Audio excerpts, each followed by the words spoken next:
नमस्कार मित्रों, आज मैं आपके सामने एक ऐसा उपाय बताने वाला हूँ जो सुनकर आपको पता चलेगा कि आप बहुत सारे अनेक अनेक उपाय करते हैं धन प्राप्ति के लिए, या आपकी कोई भी मनोकामना हो उसको पूरा करने के लिए आप अनेक अनेक उपाय करते हैं, पर कहीं ना कहीं आपके वो उपाय सफल नहीं होते। तो आज मैं आपको बताने वाला हूँ एक ऐसी प्रक्रिया, या एक ये कह लीजिए एक ऐसा नियम जिसको करने के बाद आपके जो उपाय हैं, जो भी आप उपाय कर रहे हैं और जिस भी मनोकामना के लिए जो भी उपाय कर रहे हैं, वो उपाय आपके निश्चित तौर पर उन उपायों का प्रभाव 3 गुना ज़्यादा बढ़ जाएगा।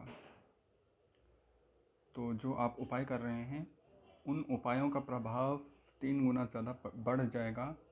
और अगर आपके वो उपाय काम नहीं कर रहे हैं तो निश्चित तौर पर जान लीजिए कि आपके वो उपाय काम करने शुरू कर देंगे। तो उपाय आइए जानते हैं क्या है। आपको प्रातः सुबह उठकर अपने नित्य कर्म से पूरक होकर आपको, जब आप पूजा स्थान पर मंदिर में जब आप जाते हैं, मंदिर आप ज़रूर जाएं, ये नियम है। और मंदिर जाकर आप भगवान भोलेनाथ का जो भी जहाँ शिवलिंग स्थापित है वहाँ आसपास शिवलिंग के ऊपर ज़रूर एक घंटा होता है। तो आपको करना क्या है, करना ये है कि सबसे पहले आपको गुरु वंदना करनी है। सबसे पहले आपको मंदिर का घंटा बजाना है। सबसे पहले मंदिर का घंटा बजा कर आपको गुरु वंदना करनी है। अगर आपके कोई गुरु हैं तो आप उनकी वंदना कीजिए। मंत्र है ओम गुरुर्ब्रह्मा गुरुर्विष्णु गुरुर्देवो महेश्वरः गुरुः साक्षात् परब्रह्म तस्मै श्री गुरुवे नमः। ओम अखंडमंडलाकारं व्याप्तं येन चराचरं तत्पदं दर्शितं येन तस्मै श्री गुरुवे नमः।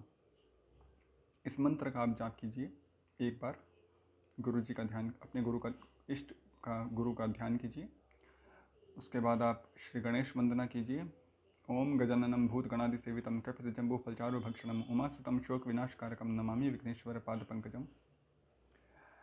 गणेश जी की वंदना करने के बाद आप पुनः एक बार घंटा बजाइए और शिवलिंग के सामने, शिवालय में जहाँ भोलेनाथ महादेव विराजित हैं, वहाँ पर आपको कोई एक ऐसी महादेव की स्तुति, चाहे शिव पंचाक्षर स्तोत्र हो या कोई भी स्तोत्र हो, आपको उसका गायन करना है।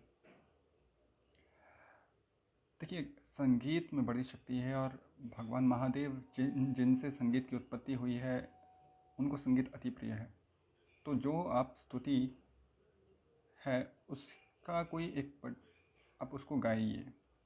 आपकी जैसी भी आवाज़ हो, जैसे भी हो, आपको उसमें शर्म नहीं करनी है और आपको गायन करना है उस स्तुति का।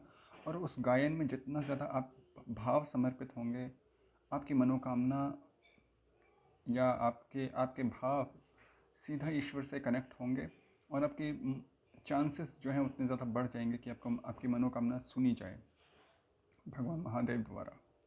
तो आपको उसका गायन करना है। गायन करने के बाद आपको एक लोटा जल जो है आपको अपने घर से लेके जाना है, मंदिर से नहीं लेना। आपको एक लोटा जल चढ़ाना है। जल के साथ अगर आप कुछ अन्य सामग्री अगर आप अर्पित करना चाहते हैं अपनी श्रद्धानुसार तो आप वो अर्पित कर सकते हैं। उसके बाद दोनों अपने हाथों को शिवलिंग पर स्पर्श कराकर अपनी मनोकामना बोलनी है। और मनोकामना बोलने के तुरंत बाद आपको एक बार पुनः घंटा बजाना है। तो आपको 3 बार घंटा बजाना है। जिस टाइम आप शिवालय में प्रवेश करते हैं सबसे पहले आपको घंटा बजाना है।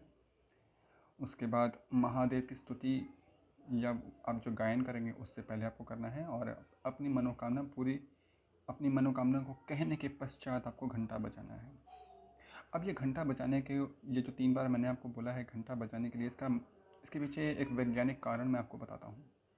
वैज्ञानिक कारण ये है कि पूरे मंदिर के वातावरण में, उसके ऑरा में पॉजिटिविटी होती है, वो स्कैटर्ड होती है। जब आप घंटा बजाते हैं तो वो पॉजिटिविटी उस घंटे की ध्वनि और पॉजिटिविटी आपस में मिल जाती हैं।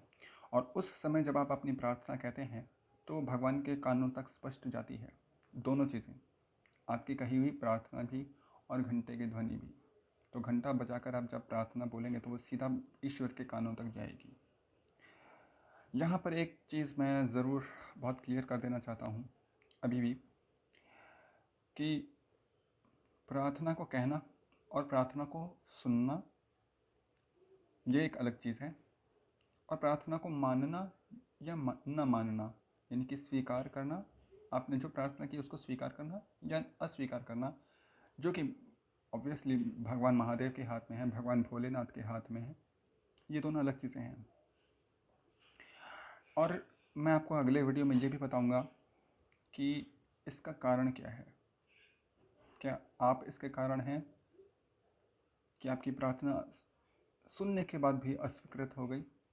क्या यह महादेव की इच्छा है कि आपकी प्रार्थना सुनने के बाद भी अस्वीकृत हो गई? अगर आपकी होती है तो, और अगर हुई है तो क्यों हुई है, ये बताऊंगा मैं आपको इस अगले वीडियो में। अगर आप चाहते हैं कि मैं अगला वीडियो बनाऊं तो कमेंट सेक्शन में ज़रूर लिखिए, और मेरे चैनल को सब्सक्राइब कीजिए, लाइक कीजिए, और ज़्यादा से ज़्यादा लोगों को शेयर कीजिए, ताकि जो भगवान महादेव के भक्त हैं वो इस वीडियो को देखें और उन तक ये बात ज़रूर पहुँचे कि अगर व्यक्ति जो किसी भी समस्या से जूझ रहा है और उसके लिए कोई उपाय कर रहा है, और अगर किसी वजह से अगर उसका वो उपाय काम नहीं कर रहा है, तो ये उपाय उन उपायों के साथ उन उपायों की शक्ति को 3 गुना ज़्यादा बढ़ा देगा।